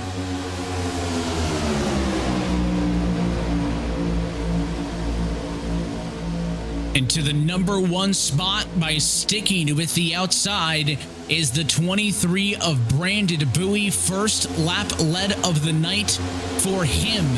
Meanwhile, ahead of them, soon to be lap cars, potentially George and Casto, have picked up Brian Dixon, who is 3 laps down, so an extra number in that group, but I still don't think it's going to be enough to fend off the race leaders, but they're going to push and do everything they can to not get eaten alive. Race leaders coming to turn number 4. Going to be 14 laps to go at the Talladega 250 this next time by. Manazzi Major's been in it all night. He's led 19 laps. He's in second spot. It's been a while since we've talked about Tom Wetmore, but the 51 back in the conversation. He has led more laps than anybody else tonight with 22. Man, you know who else is in this conversation right now? It's Ross Cato. Probably one of the favorites of anyone who's been an RSR fan for a number of years.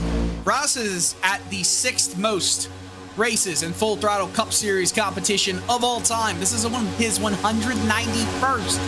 He has set the record, a record he does not want for the most races, though, without a win. 190 starts so far. This is 191st. 190 races he has not won. Could this be the day he breaks that number and changes it to a 1? Only time will tell, and there are so many drivers who have thought they've won Talladega races until those extra couple hundred feet come into play, and then it's a whole different ball game. It is so tricky to win a race here at Talladega. Again, these leaders still creeping up on a group of lapped cars. What effect will they have on the battle for the lead? Bowie, Major, and company, they had kind of stayed up top. They thought that was the better place to be for a little while, but they've gone down now to the inside. Are they just going to kind of be content to go in line behind Dixon, Casto, and George? I don't think you want to box yourself in, because those cars are going to have no incentive to make moves, Dylan. They're just going to try to hold the spot there as the last couple of cars on the lead lap or the first couple cars a lap down. And now seeing the opportunity, Steve Tucker makes the move on the outside. He goes back down to the bottom, though. I just don't know if I want to be behind those cars. I want to be the 901 master. I want to be up top, I think. I don't know. Oh, is there some big moves being made on the outside? A wiggle here, a wiggle there. They get it straightened out, but that outside line needs to get reorganized because the inside is chugging right now. I don't know if it's the wrong move to make, as there's a brash move from Y-Master. He gets right up to the bumper of the 82 car, Manazzi Major. It might not be the bad move, though, to be right behind these cars that are almost a lap down at this point, because it does help with your fuel mileage as Major goes down to the apron. There was some contact. He saves it. We stay Big green. save. Manazzi Major got sideways off of the corner after it was the 9 car who got into the left rear quarter panel. Major touched him. I don't really know if there was ever a lane there. The 82 moved up, but there goes to show you how aggressive it's going to be late now. On the bottom, after all of that, Winemaster ends up as the race leader. That's a wild moment right there. It's actually still Steve Tucker in the lead of this race. Jaron Weinmaster, though, he almost ran over. I mean, he did run over Minazzi Major right there. He apologized immediately, but because of that awkwardness from the inside line and outside line not getting going, Ross Cato has started to lead a charge from the outside. That middle lane, now it becomes 4 lanes wide through the tri-oval. They're kind of occupying that 3rd lane up top to make it 2 wide. Cato getting pushed by not just Agnell Phillip, but the 51 machine of Tom Wetmore. Cato is trying to make it to the lead here. We're coming down to just 9 laps to go, under it. Ross Cato in the lead off the corner. Brian Dixon, the 03, the lead car on the bottom, is a lapped machine. That's the factor of not wanting to get stuck on the bottom, and courtesy of staying up high. Cato going to go to the point. Phillip through to 2nd. Tom Wetmore there in 3rd. They're all going to dive down to the inside. It's an aggressive move. There is no saving now. Inside of 10 laps to go. Weinmaster desperately swerves for a side draft as he needs the outside to pick the pace back up. I just don't know if everyone can make it. Brett Pancari is coming down to the pits as we speak, so he cannot make it to the end of this race. They're going as hard as possible, but could we see a bunch of drivers just run out of fuel at the last gasp of this race? Ross Cato leading it. Could this be the moment? You can't forget about Sean Kalis, too. Kalis 2nd on that list of most races started of active drivers without a race win. Oh, he gets a little bit squirrely. A shove from Eric Stanford on the outside. It is no holds bar super speedway racing with a trip to the round of 8 on the line. 1st through 4th, all playoff cars. Then you got to go all the way back down to P12 to find the next one at Michael Johnson. So big opportunities right now for Cato, Phillip, Wetmore, and Harris to win the race, Dylan. But when push comes to shove, when the white flag's in the air, can you think smart? If you're a playoff car, can you take that top 5? Or do you go for the win, knowing the risks if it all goes wrong? Depends on what you feel about the Roval, and it depends if you think you can win the race outright here. There's a big shove to Ross Cato. If you have a chance to win, if you're in the top 5, you're going to go for the win. You're a race car driver. That's what you do. You'll settle for 2nd or 3rd or 4th or 5th, and you'll say, you know what? It wasn't a bad day. It wasn't a bad result. But especially if you're fearful of going to the Charlotte interior road course, the Roval, then yeah, you try to do it if you're on that bubble right now. Clean racetrack ahead of this lead pack, so there's not a lot to talk about. Pancari, Papanow, they're on the exit at 2. They may not be a factor in time. The 6 car now goes to the outside of the racetrack. Again, Thomas George is a lapped car. He needs to catch up to the 52 car, a Casto underneath him, because that's the battle for the lucky dog. And there's just as good of a chance of yellow now as you will get, but the move by the 6 is going to hurt him. Casto falls back now, or George, falls back. Casto clearly in control right now of the lucky dog position, but Ross Cato trying to hold on and win this race. Agnell Phillip, Tom Wetmore, Cody Harris lined up behind. 5 laps to go this time by. Cato, Weinmaster, Kalis, Tucker, 0 wins in Full Throttle Cup Series competition. Then you got a guy like Nick Mara, who, yeah, he's won, but it was an all-star race. Big move by Minazzi Major at the back, trying to move to the outside. It unfortunately does not work out too well for him. It's only him on the outside. Some cars who are a lap down trying to blend back in, they actually stay down on the apron. It's heating up. It's already been heating up, but it's just going to blow the top off on the stove. 3 wide through turns 3 and 4. It was Sean Kalis who went to the outside line. Minazzi Major tried to dodge it, went to a 3rd lane. Nobody went with him. So it's anchors out for Minazzi Major. He'll drop all the way to the rear. There's a touch. Kalis gets the push from the 6, nearly spins that car out on the outside of the racetrack. 4 laps to go now. Still Kalis leading the outside, but the inside with a 5-car length advantage and more off the turn number 2, led by the 12. Brett Pancari, a lapped car, is going up against the wall. He's letting everybody know just so they can go by him. He's not going to interfere in this battle except for the space he'll take up going through potentially 3 and 4, 3 wide with some of these cars trying to make a third line viable. They're passing him right now. Kind of helps out the leader of this race in Ross Cato, but they all come out of turn 4. Oh, they get below the double yellow line uncomfortably. 3 to go at the line this time around.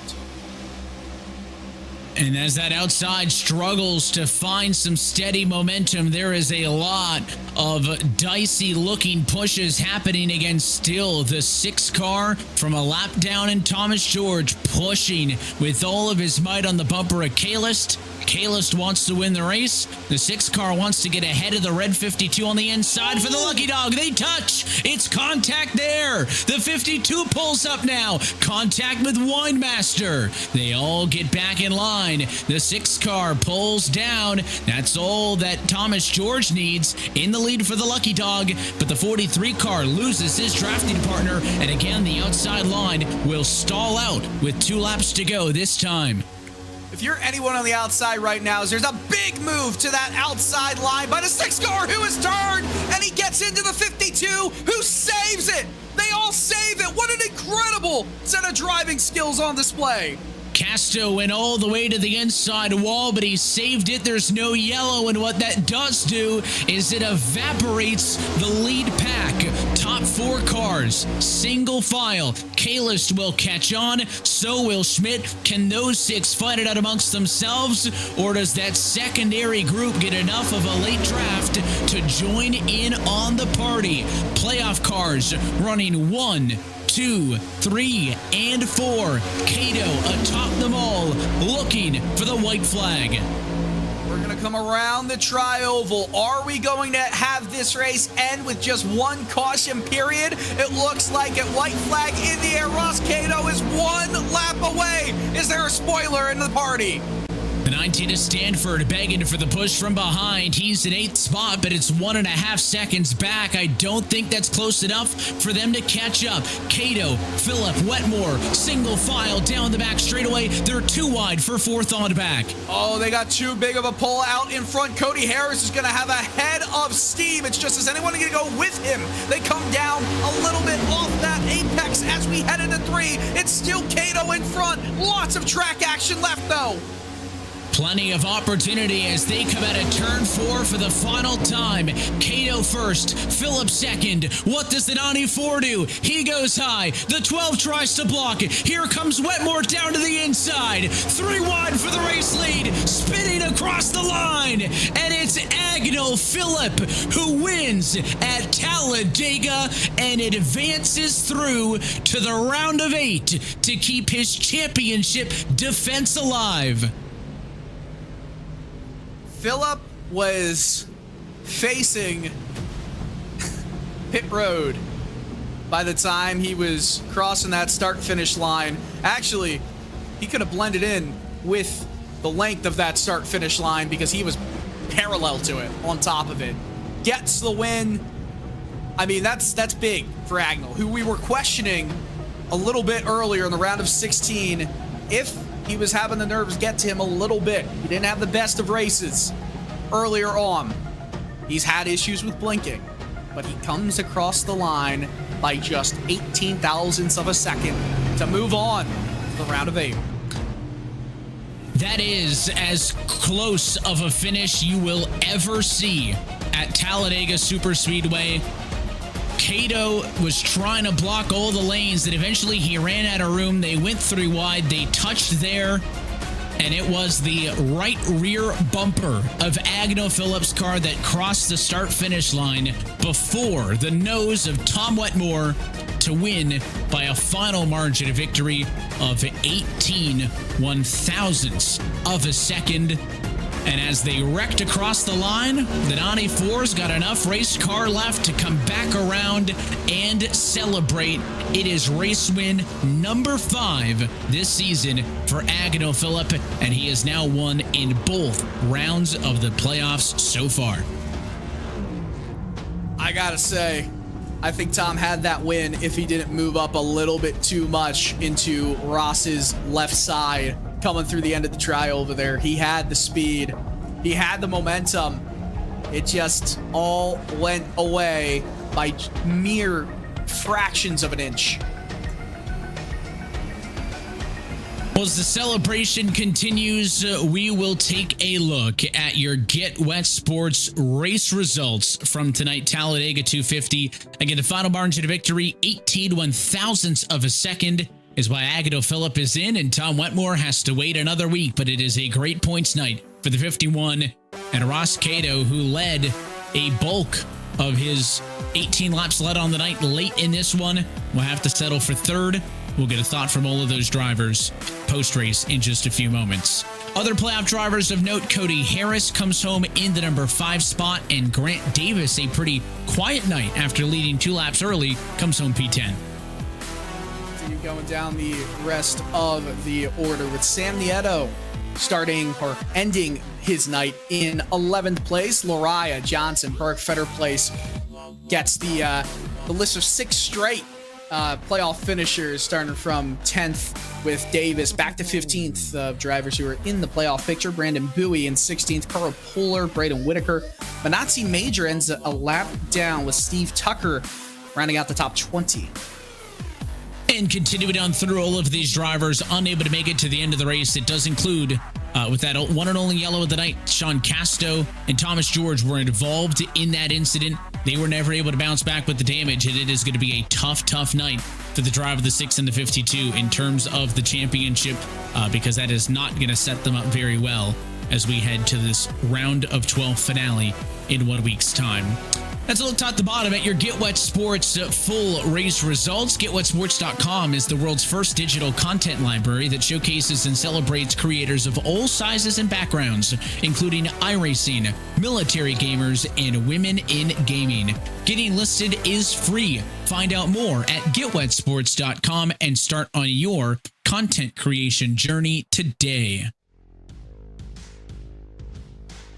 Well, as always, Agado Phillip Dillon enjoying the celebration, unavailable so far. So let's go reverse order. It was Ross Cato who is leading this race off at turn 4. He'll end up in 3rd place tonight. You're with the driver of the 12 car.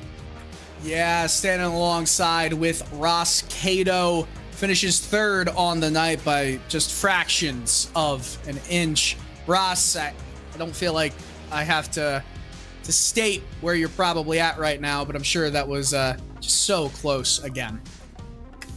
Coming out of turn 4, entering the short chute, I'm thinking this could be it. This could finally be when I get my first checkered flag after, I think it must be over 180 starts now. So it didn't happen, but I'm fortunate to get another podium. Really glad for the guys who worked with me this race. There is so much strategy involved, especially when you have such a high competition level as this league. So I just, really disappointed I didn't win, as always, but you got to count the blessings. Well, this is your career start 191. Of course, one of the longest tenured drivers in RealSimRacing history. You're still fighting, though. You're still alive, hoping to get that championship that you're looking after. What do you feel about the Roval, your chances of just having a strong run there? I've gotten incrementally better at road course racing, and I'm not wholeheartedly confident, but I know that I can fare better than I have in the past. I've been a lot more disciplined behind the wheel and focused, and a lot of it is just being mindful and being controlled emotionally, because as calm as I look in these races, I really am a nervous wreck. So I just really need to stay focused and just hit my marks. Well, Russ, sometimes it just maybe isn't in the cards this day, but there's a plan for everything. And hey, maybe next time there's not a weird situation where 3 cars kind of break away for a moment. You can potentially get that first checkered flag. Best of luck going forward through the round of 12. One more race to go. It's coming, man. It's coming. Thanks. Yeah, I guess I'm kind of the JD McDuffie of this league, but I'm really fortunate to be, racing with these talented guys because they make me better. And when you're racing wheel to wheel with people like Agnell Phillip and Kevin King and Tom Wetmore, it's kind of an iron sharpens iron situation. And these guys are tough, and it's frustrating to lose, but they make me better. And for that, I'm thankful. Well, thank you, Ross, for talking with us. And hey, still a podium finish nonetheless. We'll move on to finisher of second place here at Talladega. Evan, I believe you're potentially, or am I standing alongside Tom Wetmore? What's going on, Dylan? How's it going?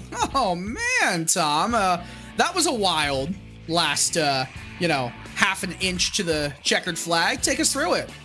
I could use an extra half inch if you don't mind. I wouldn't mind. Don't think I've ever gotten beat at a racetrack by a quarter panel. Been beaten by a bumper, a fender, but never a quarter panel.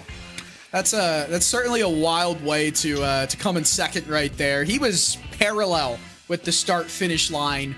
Just I don't think I've ever seen that. There were a lot of things in this race I've never seen at a super speedway before. That last 41, 42 lap sprint. When did you know you could make it?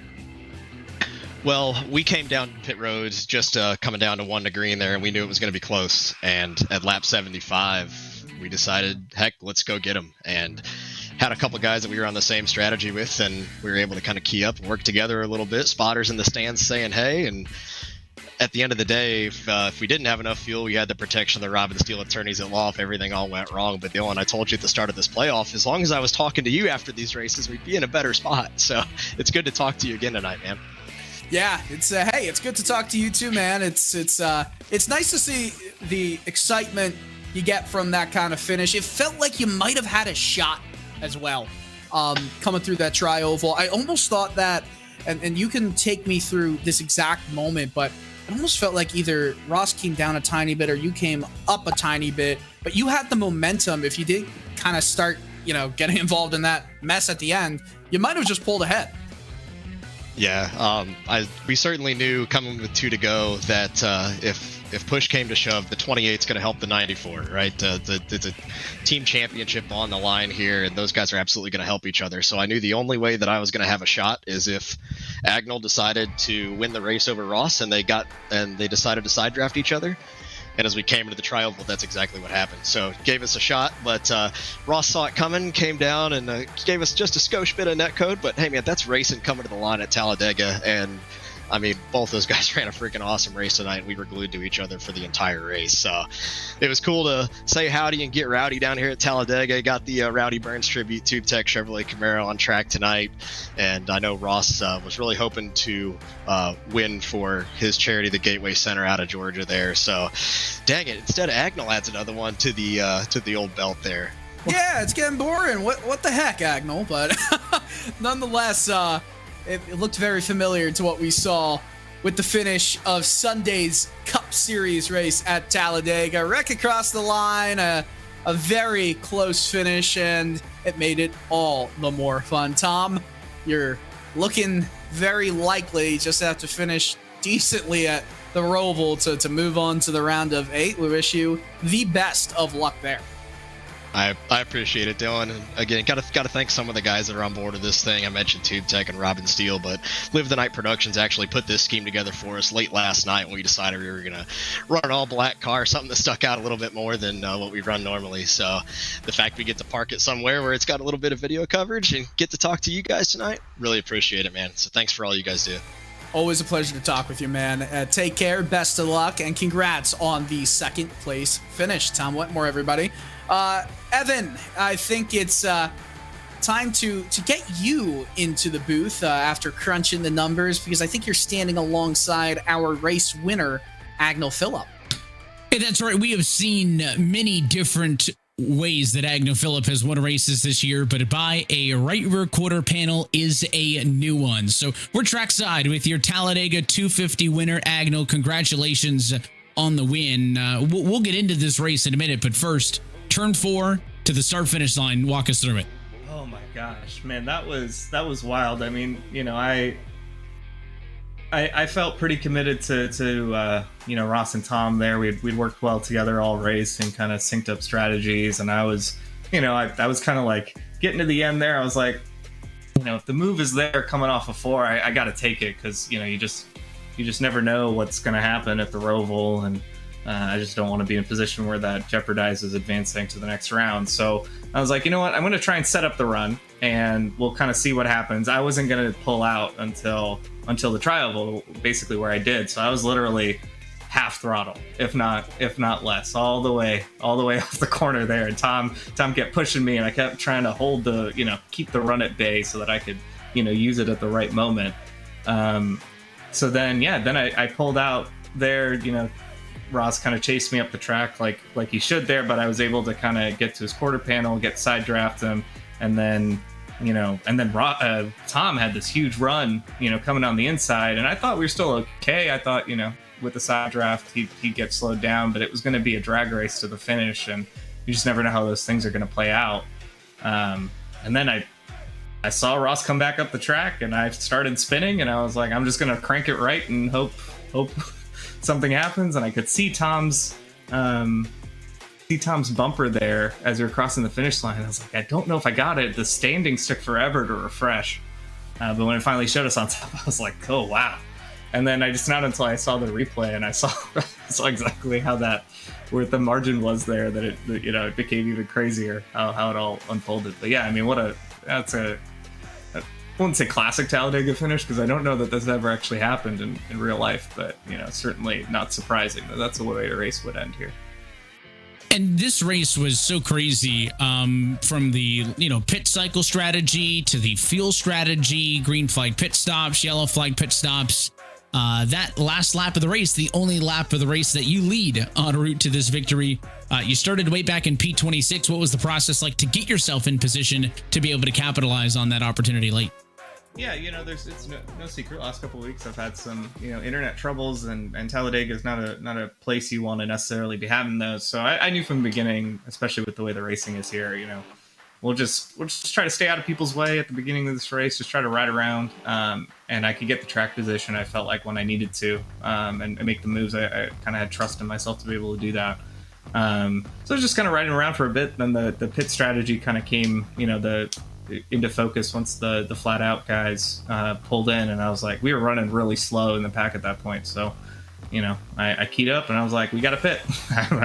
I'm coming in, and then we cycled out kind of into the lead pack there and held that position, and then the caution came out right at the edge of the fuel window, so then it was fuel saving again for that entire last stint, or for half of that last stint, but we topped off, so I felt pretty good about it.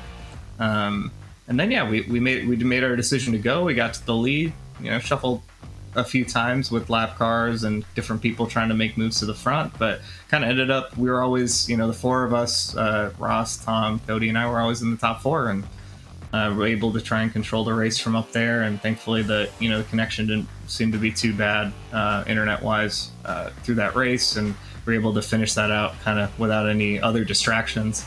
But yeah, I mean, that's when you're kind of, you got a group of guys you're working with, that's kind of how you hope it plays out, and it so rarely does. So it's kind of cool that it actually did this time, and that, you know, the 4 of us were able to finish in the top 5. And how big is this win for you, right? You won at the end of the round of 16 to advance your way here. So you've now got a win in each of the rounds so far. And I don't really know that you were worried about the Roval, right? You had a pretty good finish there last year. You've won on road courses already this year. But, you know, how nice is it to just be able to tick the box? You get that 3 bonus point bump headed into the next round, and there's no worries at all for next week. Yeah, I mean, it's definitely it's a relief. There's no question about it. I think, you know, with the way the car damage model is, and how easy it is to break a toe link, and, you know, with how close you have to run to the wall there to make pace, you know, I am a pretty good road racer, but if I break the car, I think Danson ran afoul of the walls there last year, and it knocked him out of the lead and knocked him out of the race. Like, that could easily happen, right? That could happen to any of us, especially, you throw, trying to navigate the traffic, whether it's lap traffic or other people you're racing for position. So, it's good. We'll admittedly probably not put quite as much time into prep now for that race as I otherwise would have, which is okay because there's other things to do this week. But, overall, I think it's good to be able to get to that next round. I feel like the round of 8 are all strong tracks for me, with the exception I haven't had a great track record in this league at Martinsville. Always seem to get myself in trouble there. But, the other 2, I'm pretty good and should be able to get some solid finishes. And, hopefully we're able to get through the next round and into the championship 4 again and see if we can defend our title. We're looking forward to that one. I know we saw a couple of different organizations on the cars throughout the field tonight. You want to tell us about yours? Yeah, I am repping the ProPublica Guild, a newly formed union of journalists and other non-editorial workers at ProPublica, which is a nonprofit investigative journalism outfit. Very, very thrilled to be able to spread awareness of the work that we do and kind of the things that we stand for as a staff. And it's been really cool. I haven't really had a sponsor. This is not a sponsor per se. I'm part of the guild, so I thought may as well just use the real estate on the car for something. But it's cool to be able to boost this cause. I know this was a charity race, wasn't it? Can this count for this counts? Yeah. Whatever. I don't know if there's a charity payout here, but that would be awesome. If not, no big deal. But yes, happy to rep the work that we do as in nonprofit journalism, trying to hold power to account and check out our work at propublica.org. And it was a real good strategic marketing move on your half to slide the car sideways across the line to make sure that many more people saw the logo on the quarter panel. En route to a 5th race win of the year, Agnell. As always, we appreciate you being here. Congratulations on the win and congratulations on advancing. We'll talk to you soon. Appreciate it, Evan. Thank you. He is your race winner in the Talladega 250. Again, 5th time of the year, Agnell Phillip has gone to victory lane, but Dylan Coyle, I don't know if he has ever gone to victory lane quite like that. And I think it goes to show, right? Kind of expected, stereotypical Talladega, but typical Talladega is the unexpected, right? It's a bit of an oxymoron. I don't know if I've probably called hundreds of races, if not thousands of them here at the super speedways. I could probably count on a single hand the time the car that won was going the wrong direction. So that was cool. I mean, quintessential Talladega is just anything that you don't expect to see. He only leads 1 lap of the race. It's the last one. Tom Wetmore so close. I mean, so close for Ross Cato as well, right? Having the lead off of the final turn. What a wild ending. Yeah, that's certainly a heartbreaker for Ross. I feel like anyone who knows him and knows how good he is to this series would have liked to see him pull out a win right there. But Agnell Phillip does get back to victory lane. That quintessential Talladega to me is just a lot of chaos and 3-wide racing. We really didn't see that tonight. I think we saw more 3-wide racing in the first 15 laps of this race than we did at all for the rest of it combined. It was definitely a unique Talladega experience with the fuel saving kind of being in function for the last, for half of the last stint, if you want to call it a stint, more like the first half and the second half of the race. That was just interrupted by a single caution. But we finished with a lot of the cars that were in this race at the beginning. They were there at the end. So good to see some drivers getting some good points, some drivers becoming super speedway ringers and really getting themselves a top 10. Nick Mara, of course, one of those guys. And Brandon Bowie had himself a pretty good involvement in this race. It was fun. I love Dega. You do expect the unexpected, which I guess becomes expected. And now we head to the Roval. Let's talk quickly about points and then the Roval, right? So the drivers on the outside looking in. Burke out by 1. Fetter Place out by 9. I believe it's George out by 15. Casto out by 20. Those are the drivers in the red. But the gap from 9th, right, first car out, all the way up to 2nd is only 13 points. So the Roval is going to play a huge factor. Yeah. I feel like anyone who is on the outside looking in, coming to the Roval, they're going to be asking themselves, why did the brakes come their way to get, off the bubble here? You have a driver, for example, like, Michael Johnson or Sam Nieto, Bradley Burke, who they've looked great all season, and now they're kind of sitting on the bubble and scared. It could go very wrong very quickly. And as always, we hope that you join us next Monday night for that one as the round of 12 comes to an end. Until next time, though, that is it for us here tonight from Talladega. On behalf of our entire team here at RealSimRacing and RaceSpotTV, for our producer, Hugo Luis, for Dylan Coyle, and myself, Evan Pasoko, I want to say thanks for tuning in and congratulations to your race winner, Agnel Phillip. The playoffs roll on with the final race of the round of 12 next Monday, October 9th, for the virtual Charlotte Motor Speedway Roval. That race and every race of the Full Throttle RealSimRacing Cup Series playoffs can be found exclusively here on RaceSpotTV. Till next time, good night from Talladega.